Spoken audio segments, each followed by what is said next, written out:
खांडवा गांव में 7 बजाने को थे। खांडवा गांव में हर शाम की तरह गांव में घंटी की आवाज गूंज रही थी। सब लोग 7 बजाने से पहले अपने अपने घरों की खिड़की और दरवाजे बंद कर दिया करते थे। हर आम आदमी से लेकर श्रीमंत लोग भी बंद कर दिया करते। उसी गांव में राणा सा और उसका बेटा देव दोनों एक घर में रहते थे। राणा सा अपने बेटे देव को बोलते हैं, बेटा देव जल्दी जाके सारे खिड़की दरवाजे बंद करो, 7 बजने वाले हैं।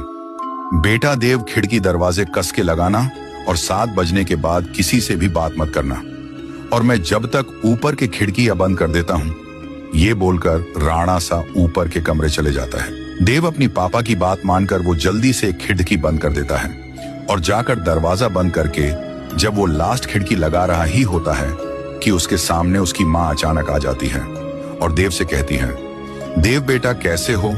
मैं तुमसे मिलने आई हूं, मुझे पहचाना नहीं? मैं तुम्हारी माँ हूं बेटा। उतने में देव हिचकिचाते हुए कहा, मम्मी तुम यहाँ कैसे?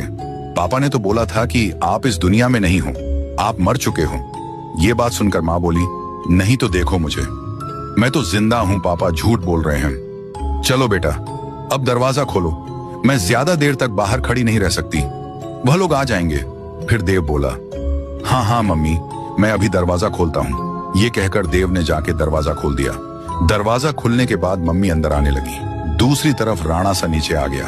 आते से ही उसने मम्मी को आते देख जल्दी दरवाजा बंद कर दिया और एक बाजू की खिड़की सब बंद करने के बाद राणा सा देव के पीछे गुस्से से आवाज लगाई। देव पीछे मुड़ा। राणा सा उसे फिर गुस्से से बोला, तुमने दरवाजा क्यों खोला? मैं मना किया था ना। फिर देव बोला, पर पापा बाहर मम्मी खड़ी थी।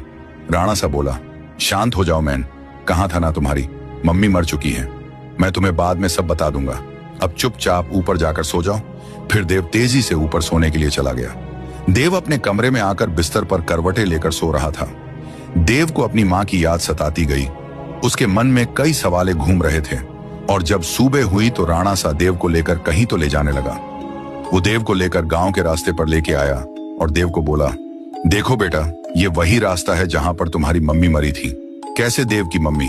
राणा सा बताए गए रास्ते पर 7 बजे मारी गई। ये देखने के लिए पार्ट 2 का इंतजार करें।